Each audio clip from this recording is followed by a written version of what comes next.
And I. Hey, folks, today we're going to go over chapters 3, 4, and 5. Tomorrow we're going to go over chapter 6, so make sure you read that before we start tomorrow's lecture. Hey, folks, so had a little bit of table talk and went back over your stuff. And you have the following terms up here on the board. We have the Lombards, the Franks, Clovis, the Merovingians, Charles Martel, Pepin the Short. Now, as far as like you're thinking, all right, I'm an American, I live in 2020. What does any of this have to do with me? Well, each one of these things can explain something that at least goes on in the world. The Lombards help explain why Italy was such a disunified place for a long time. The Franks are going to help found what we think of today as modern France and Germany. And Clovis is going to help make the Catholic Church rich, right? Pretty powerful for its time. The Merovingians, that's his family. And these folks are also going to represent kind of like a changing of the guard. They're going to become kind of weak, bad rulers, and they're going to be ruled by essentially their house butlers. Like when they say like the mayors of the palace, it's really like lead butler. And you got Charles Martel, who's their lead butler. That he is going to lead a very famous battle that's going to prevent the Muslims who took over Spain from taking over the rest of Europe. And so these folks are important because they keep Europe Christian. And then Pepin the Short is going to essentially take these guys out of the game and become the Frankish king, right? So these things have long-range repercussions. If the Moors, which were the Muslim people who took over Spain, weren't stopped, who knows what Europe would have been like after that? If the Franks did not quite politicize the popes, who knows how things would have turned out there? But also, the Franks also helped protect the popes from being kind of wiped out. So a lot of these things set things in place to keep history rolling the way that we know it today. All right, so this guy up here, this is, if you remember we talked about, this is Justinian the Great. We're going to talk about him more later, but he's essentially the guy who's going to be in charge of what's left of the Roman Empire, but it's not even going to be in Rome. His armies will, under a general called Bessarius, I think, was that his name? I forgot, but he's going to take over Italy for a little while and unify the empire for a very short time. But when he dies, all this is going to fall apart. Let me unfreeze it. All right. This is a Renaissance painting of Lombards. So this guy here, he's got a long bar. Your book's correct to say that Lombard actually comes from the Latin word Longobardi, which means long beard. So they're like Germanic, barbarian guys who come in. They're still Celtic pagans, if I remember right. But eventually, when they take over Italy, they do so as conquerors. But eventually, by staying in northern Italy, and there's still a province in northern Italy, or a region today in northern Italy called Lombardy, which is the Italian word for Longobardi. So their descendants are still around there today. They're going to learn Latin and eventually Italian. They're going to be Christianized and kind of integrate, but it's going to take some time. At first, they conquer the Italians there. They look down on them, and really they want what's called tribute. They just want money. They give us money or we'll beat you up more. This is, after that, you're going to have a people called the Franks. They're going to move in to what's north of Italy in modern day Germany and France. At the time, it was called Gaul, all the way back in the time of the Caesars, even before that. And so the Franks are going to come in and conquer Gaul. And eventually, as the story goes, if you remember, Clovis was fighting a battle, and his wife was a devout Christian. And he kind of made an oath to where if he could win a certain battle, he would convert to the God of the Christians. He won the battle, and so he was baptized. And the thing is like baptisms, even back then, if I remember right, they went through different forms. You could have them where they're like whole dunked in the water, or they just have it poured over their head 3 times. And so he's going to be also anointed with oil as king of the Franks. And your book said that it was kind of weird to the Germans. And the reason is because, so like the ancient Hebrews, right, they had access to olive oil. It was more common because they were on the Mediterranean. So their kings would be anointed, like David and Solomon and guys like that. Well, the Germans, since it was colder weather, they didn't have olives. And so they didn't have olive oil. So like for them to bring this stuff up from Italy and anoint him, they thought it was pretty cool.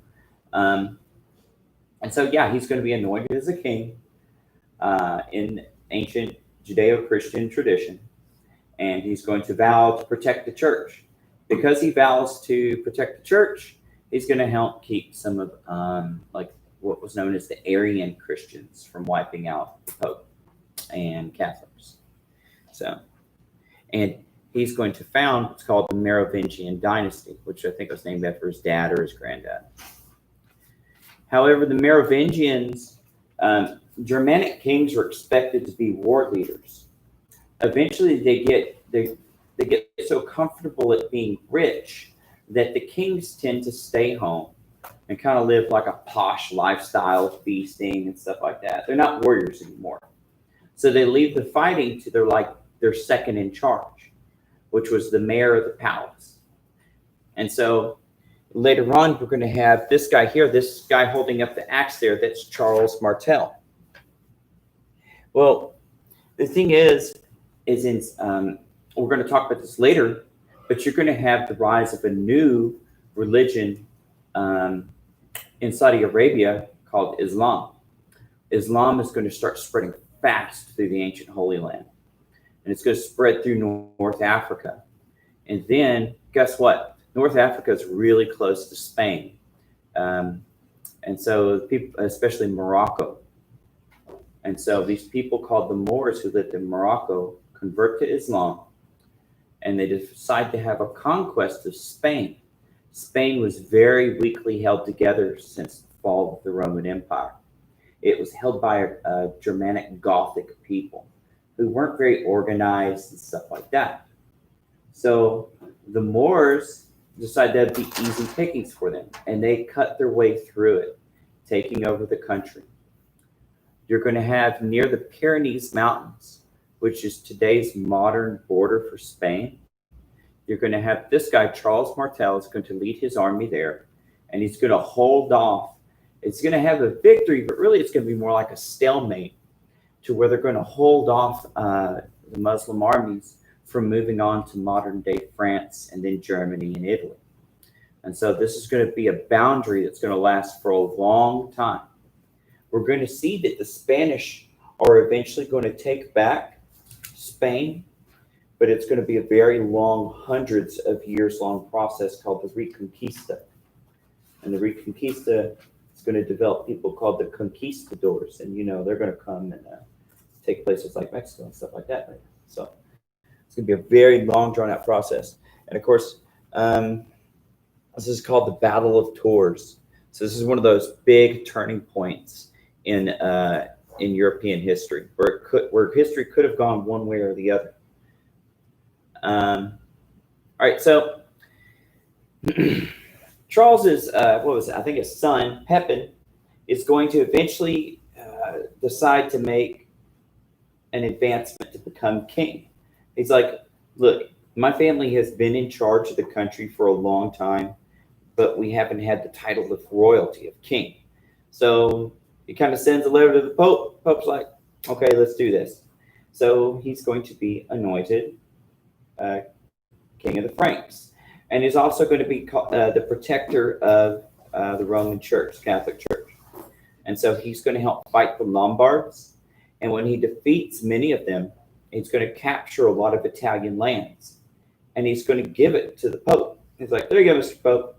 And it's going to go down in history known as the donation of Pepin. And so for hundreds of years, the Pope is not only going to be a bishop, the Bishop of Rome. He's and kind of like the top bishop of the Catholic Church. He's also kind of going to be a king of like a third of Italy, right? And so that's going to last for a very long time. Oh, that's Charlemagne. And there you have it. All right, so let's go ahead and get our terms for the day. So we got the Lombards. Who are the Lombards again, somebody?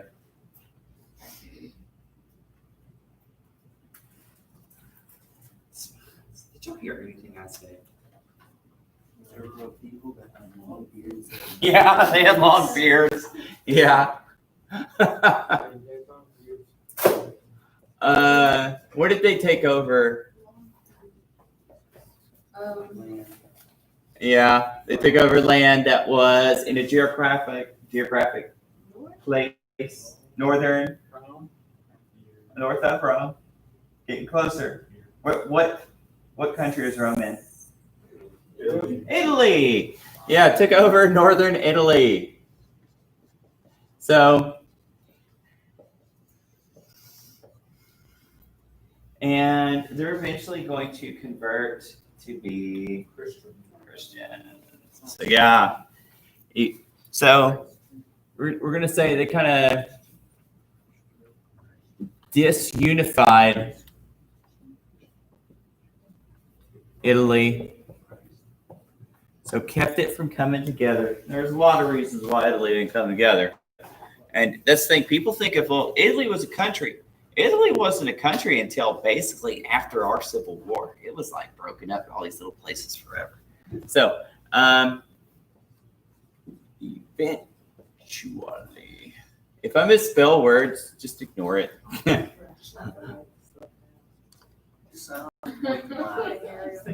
Just silently, while he's not looking for it, just point and laugh, and then as soon as he turns around, just put your hand out. Like nothing's happening. Something might split it in. Okay.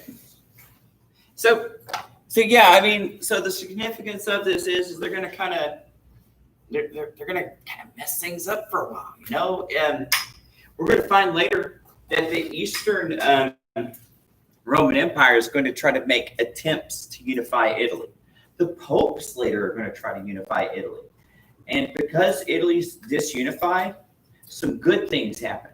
I think, like if Italians are going to become very innovative, and they're going to become very, they're going to think about liberty and freedom and personal things like that in some places. But also at the same time, because they're broken apart in little cities, big armies are going to come in and just squash them every now and again and take all their money. So that's the thing about being broken apart. You got your freedoms, but the bad part is like you can't unify, you can't defend yourself from big dogs, and that stinks. So, all right. Franks. So. Franks overthrew the Lombards. Franks. They what? Overthrew the Lombards. Well, yeah. Okay, so, so where did I? So yeah, pretty much. Okay, so we're gonna say overthrow the Lombards.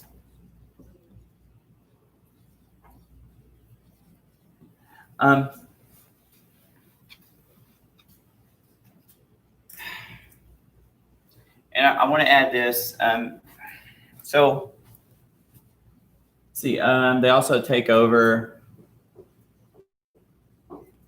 like region-wise, we're going to say Gaul, which was, we'll just call it France and Germany. And the thing is, we're going to have a king later, Charlemagne, and both the French and the German people are going to kind of look at him as kind of like the founder. So you got two different countries in Europe that say they were kind of founded by these guys here. All right, so We have Clovis. Clovis is this guy who was a person. What about him? Yeah, chieftain of. Yeah, so here we'll just call him king. King of the Franks.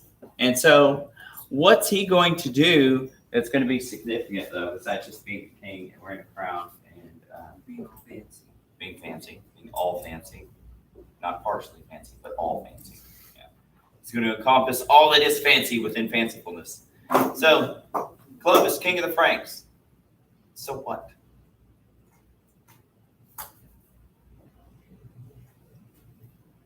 Alondra, what was so special about Clovis? Oh, my bookmarkers. Okay. Somewhere. You gotta read it? Huh? Yeah, okay. They, they conquered a lot of stuff. Okay. That's good. They They invaded. conquered the possessions between the. Yeah, he expanded his borders. Okay, that's cool. But what else? I'm looking for something specific. Oh, he married that bird something princess. Yeah, Burgundian or something like that. Was that it? No. Yeah, don't worry about where she's from. Yeah, he married a Christian queen. And he made a vow to her or something, and then he became a Christian. Yes, there we go, right there. All right. So, yeah, okay, we'll say that. Yeah, so he was a conqueror. To go in line with what you first said. So, became a Christian. And here's the deal, Pickle. Back then, made it lower C. Back then, whenever your king converted to a religion, the whole kingdom was expected to do that. They did not have this idea in most places of personal connection to salvation. It was a community thing, and it was a legal thing. We're going to find, especially in a lot of countries in Europe, like England and stuff like that, being in a different church meant you were treasonous. So it was treason to be in a different church than your king. And so there was no difference to them. If you're going to be in a different church or a pagan or something like that, you are hereby treasonous.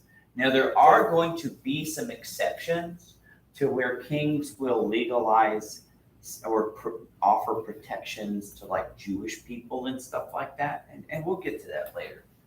But yeah, whatever your king was, you were. So when he converted, guess what? Frank people, you're now Christians too. They're like, oh, okay. Yes, Your Highness. Now, that doesn't mean that they understood what that meant. A lot of these people were illiterate. They kind of lived in little huts. In the winter, they would sleep next to a pig to stay warm, stuff like that. This was hard life. I'm not kidding. Like mud floors and stuff like that. So, like Middle Ages had some pretty rough lifestyles. So yeah, so he became a Christian. And what's he going to protect? The church. Yeah, he's going to protect the Pope and the church. Yeah. So it's just the Pope. Because remember, there were other Christians around. There's like the Arians and stuff like that. But he's going to and there's also the Eastern Orthodox Church in Greece. But he's going to specifically protect the Roman Church. But I mean, and there was other churches too, like in the Middle East, right? Like you had Christian church in Syria and Iraq, Egypt. You already had the Coptic Christians and stuff. So there's a lot of those little ancient churches, and they're going to last a long time. And some of them are like almost wiped out by ISIS, like not that long ago. So it's weird. They're like around for 2,000 years, and then ISIS comes around, and nobody does anything about it. All right. And if you ever watch the news, you know those bad dudes. All right, so the Merovingians. This is just, here, I'll just tell you that. It's just,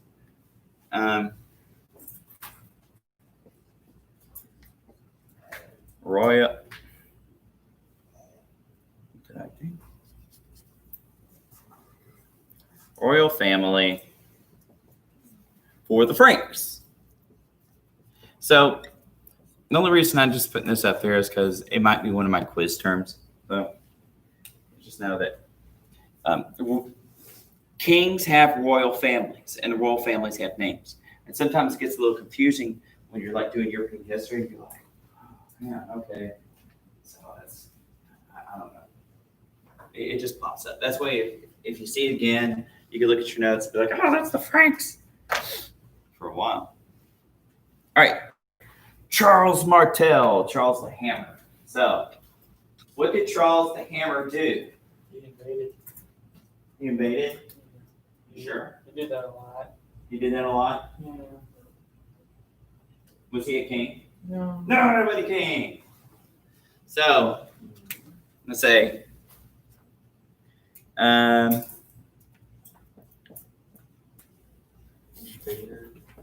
yeah, Frankish leader,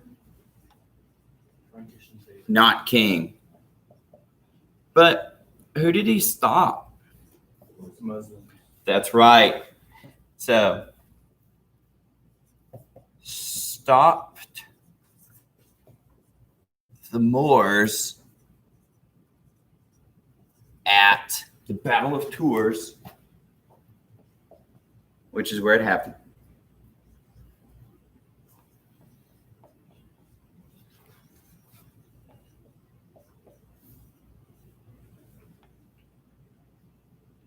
And what year was that? That was seven.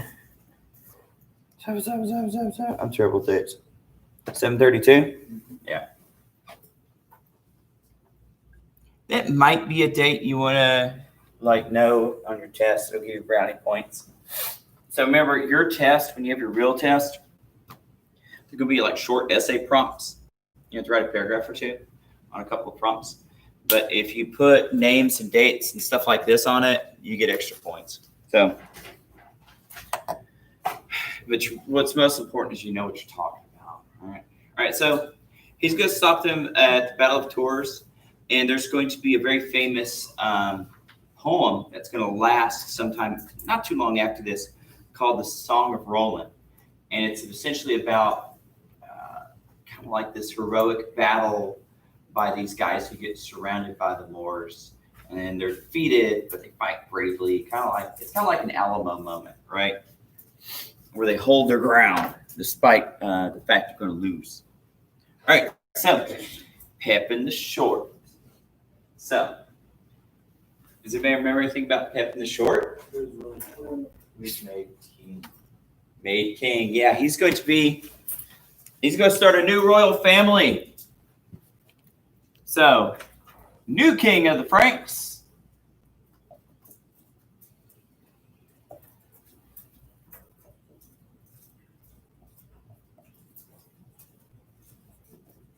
And we're going to call them, it's called the Carolingians, because Charles in Latin is Carol or Carolus.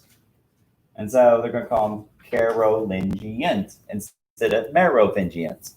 So,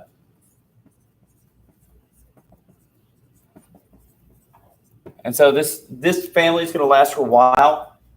Pepin and then later Charlemagne are going to keep, they're going to do a lot to unify a lot of Europe. They're going to offer a lot of protection, and they're going to spread Christianity. And the thing is, after not too long after Charlemagne dies, there's going to be a massive string of like civil wars going on in his territory. It doesn't really outlast him that long. You see this as a common thing whenever you have a really great, strong person rule a country. When that person's gone, if they don't set the system up to outlast them, everybody kind of goes at everybody's throat, trying to take a piece of it. So that's going to do it for our notes today on this. So one thing I am going to do here coming up soon, this week, I'm going to post our Quizlet terms. So in 9th and 10th grade, I made up Quizlet cards for most of our readings. And you can go in and study those for your quiz. We are going to have a quiz next week. I'll let you know later what that quiz is going to cover. But it's only off those vocabulary terms. All right, folks, that does it for our lecture today. Again, make sure that you read chapter 6 before tomorrow. I'll share a quiz with you later, and I will have some assignments that we will do for our virtual learners through that later. All right, y'all take care. I'm gonna lie.